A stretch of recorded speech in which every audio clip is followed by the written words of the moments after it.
viewers, and welcome again to Discovering Truth. And I am Pastor Forbes from Abiding Word Ministries here in the Gambia. We are now in episode 9. I believe it's probably the end or the second to the last. So it will either be 9 episodes or 10 episodes in our discussion on wholeness and completeness. And basically all we are saying is that you cannot be an island, you can't be a recluse, you're not going to live by yourself till you die. You're going to relate to people, and chances are you are going to form units and have a family.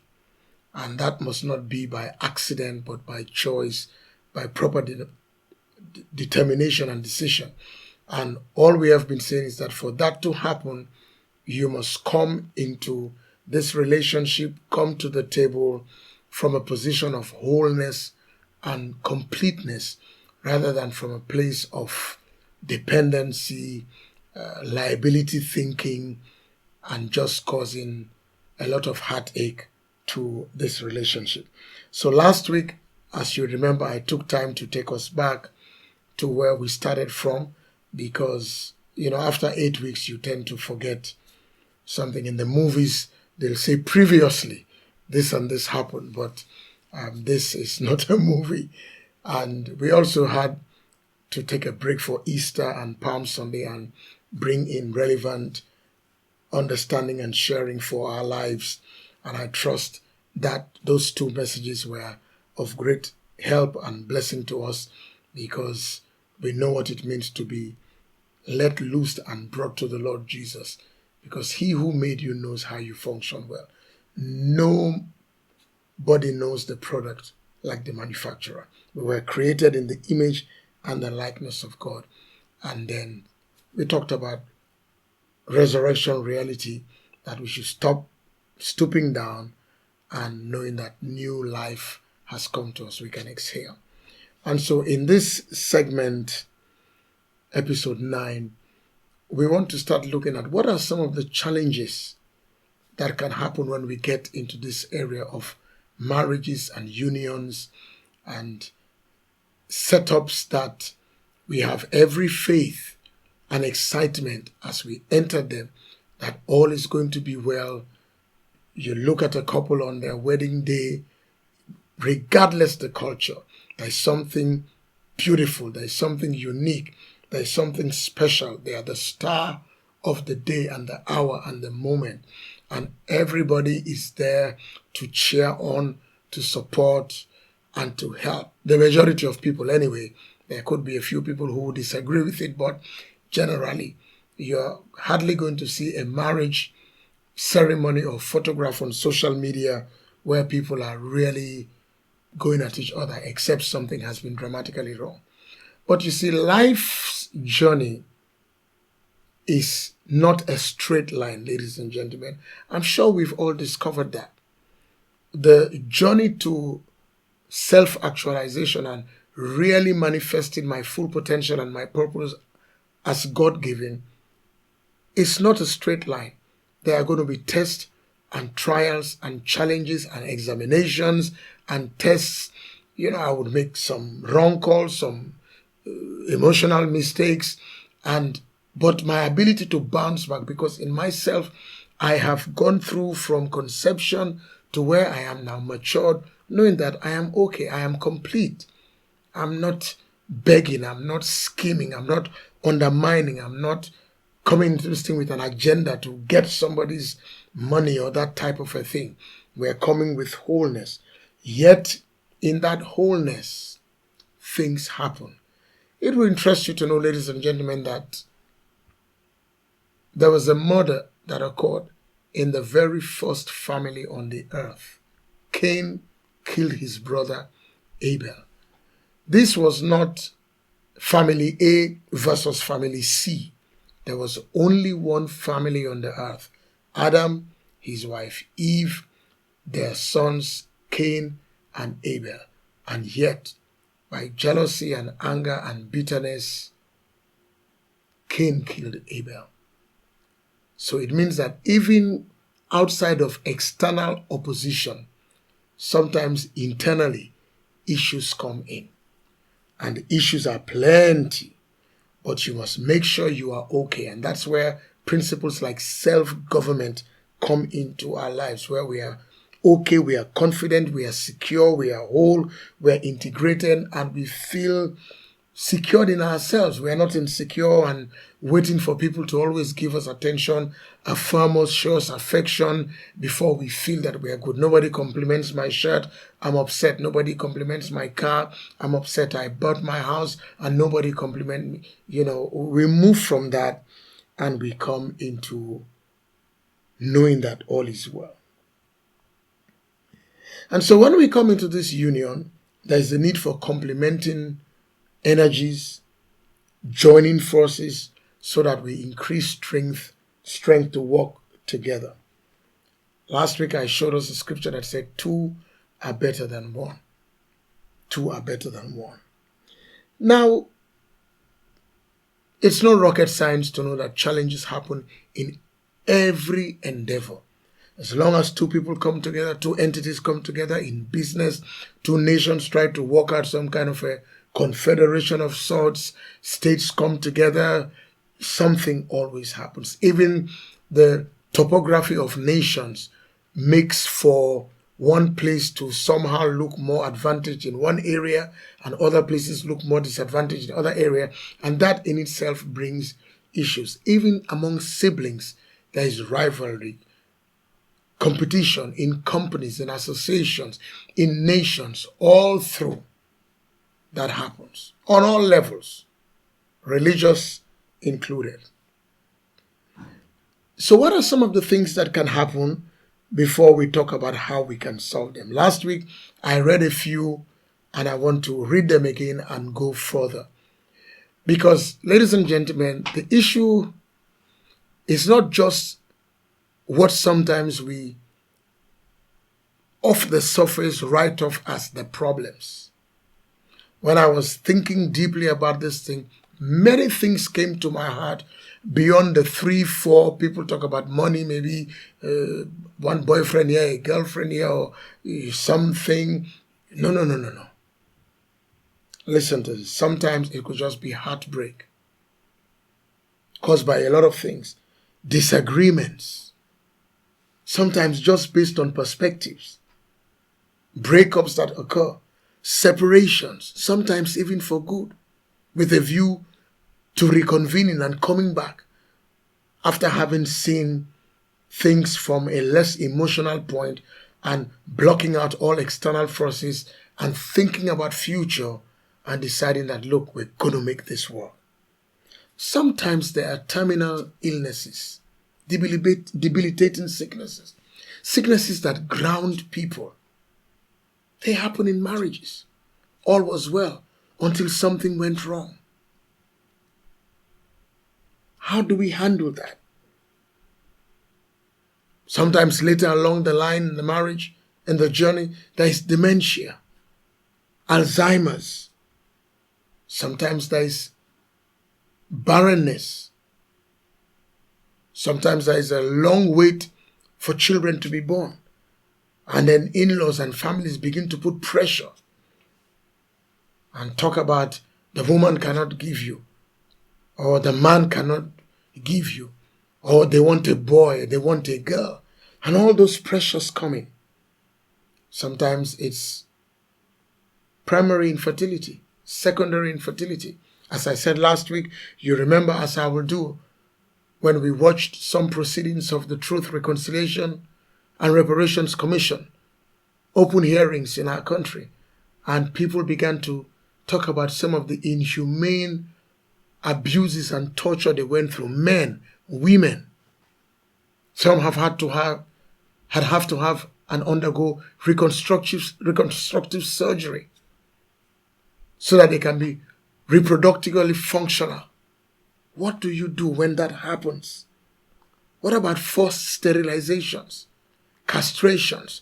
Sometimes there's a mob mentality in these parts of the world where people just do jungle justice, or something happened and before you know it, a mindless action has occurred that has a lasting permanent damage even after maybe jail terms and prison terms and justice has been meted out and the person has served.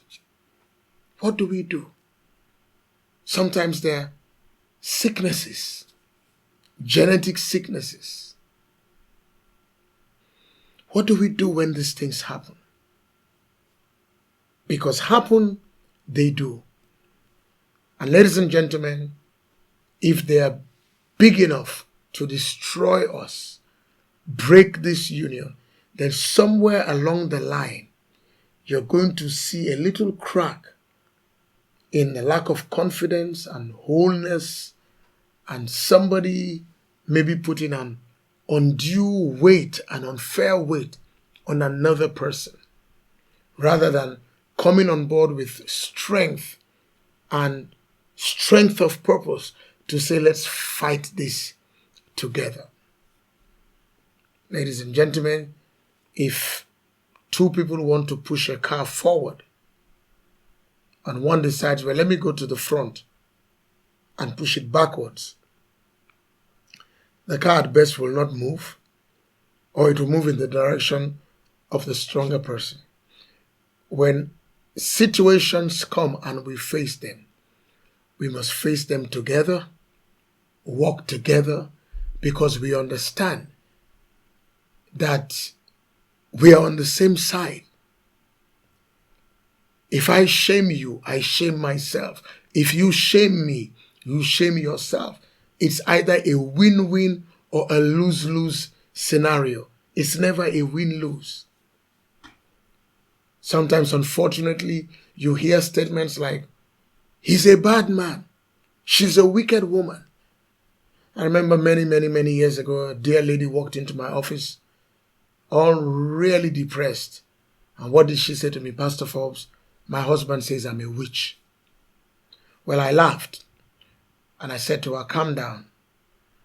Why don't you go back and tell him that if he said you are a witch, then it takes one to know one. One, why did he marry a witch? Two, if he married a witch, he himself must be a wizard. But, she was broken that sometimes it's not just the wife. Sometimes it's that wonderful mother-in-law. That mother-in-law. And occasionally, you tend to think it's only on the African continent. Maybe it's more dramatic because of how we tend to be boisterous in our things and our religious fervor, but it's global. And sometimes we must take time to ask, is it really the mother-in-law? Could it be the interface of the son and the daughter-in-law? Could it be the daughter-in-law not coming nicely? Regardless, whichever, one of the things I would say must never, ever be said is that phrase that you hear, my mother-in-law is a witch. How do you know? And sometimes I think people need to be sued to court to talk like that. So go and prove empirically how you know this person is a witch.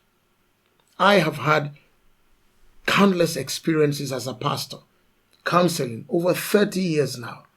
And I recall a particular couple. I had never known them, never seen them in my life before. I remember being in our office then in Serekunda on 156 Mosque Road, just on a Saturday morning doing some work, possibly preparing for Sunday. And the security guard told me that there was a man who said he's looking for me. And I was like, on Saturdays? I don't take appointments on Saturdays. And I came out to see this man and he was shaky, told me his name and said he was having marital problems, walked into my office. Can I really talk with him? Gave me his wife's phone number. To cut a long story short, I called the wife. She answered. She was shocked that Pastor Forbes was calling her. And she came to my office, left what she was doing. They sat in my office. She was turning to the left. He was turning to the right. You know what happens with all of us. And when I asked her what the problem was, she said the very same African thing. Pastor, I don't have children because my mother-in-law is a witch. I was like, how did you come to that conclusion? To cut this long story short, my little biochemistry that I did in university jumped up. So I took out a white sheet of paper, an A4 paper. I remember drawing a line, and I wrote 1/14/28, and I began to ask her in the presence of her husband about her menstrual cycle. So happened that she had a clockwork 28 day, and I talked about ovulation, the little biochemistry I could remember, and the joy of it was 3 months later, she was pregnant. Today they have 2 beautiful children who are graduates. And the mother-in-law is still alive. So what happened to the witchcraft? I think we need to be very careful with these things. Some of them are cultural things, because you see, the thing about having children is not in any man's hand. So the culture is that, okay, well, make sure she can be pregnant. Test her if she can be pregnant before you marry her. How sad. Because how many pregnancies have not ended in a miscarriage? Sometimes, unfortunately, a death. So the pregnancy is no guarantee. And it's not always make sure that she can. What about make sure that you can? But what is the marriage covenant? What's the agreement? It's between 2 people. Children are just an added extra blessing, and we all are born as children. And after 15, 16, depending on the culture, you go to boarding school, you go to college, you graduate, you get married. You are out of their lives, maximum 25, 30 years, sometimes 35. Even if it's 40, you go. Even if you're not married, you're big enough to own your own flat, do your own thing. So we can't be so incensed about this thing and destroy a marriage because children are not there. We can adopt. We can foster. We can pour that love onto other children. And sometimes, in a very strange, divine way, when we do that, suddenly we have our own. But these are challenges that happen. Financial challenges. Challenges of educational pursuits. Again, as a pastor, I've handled issues like that. When sometimes it's like, do we have the kids now and get them out of the way so we can focus on business? Or do we go and do the master's and the PhD, get that out of the way and have the children? Somewhere along the line, maybe one does not really work the way it was planned. Their issue, because there are always these extra voices asking when, how many. We are waiting, we are watching, we are counting. And the truth is that you really cannot stay away from external pressure. The thing is, how do you handle it? If both of you come to this relationship from that place of wholeness, you'll even encourage each other, support each other, counsel each other, cry on each other, pray together. And if it comes out of your grasp by your ability to solve it, then you look for trusted, professional, wise, and godly counsel and advice from places where before you get home, it will not go on social media. Sometimes it's amazing the secrets that are in our hearts as pastors, the things we hear. I'm sure doctors can say the same thing. I'm sure lawyers can say the same thing. Professional counselors can say the same thing. Confidantes will say the same thing. So there are all kinds of challenges. Child bride situations, forced marriage situations, by proxy situations. Or as I just said, somebody wants to travel. Well, this scholarship has really come and I think I should just go and do my master's. But then the wife is pregnant and, she feels, why don't you stay? And that staying or going becomes a challenging issue. And sometimes families get involved. One part of the couple's family is saying, stay and just make sure the pregnancy settles after the first trimester, you can go. Another part is saying that this window of opportunity is going to go now. Look at what happened with the COVID pandemic and all that. How do we handle these situations? I'm going to stop here and really promise you that segment 10, episode 10, will be the very final. The journey has been long, and I'm sure it's been educative, helpful, but now it will not be a complete journey without us talking about the challenges. What about ex-relationships? What about children that were born before you were married? What about even children that are in a marriage after a divorce and a remarriage, or a death and a remarriage? How do we handle this?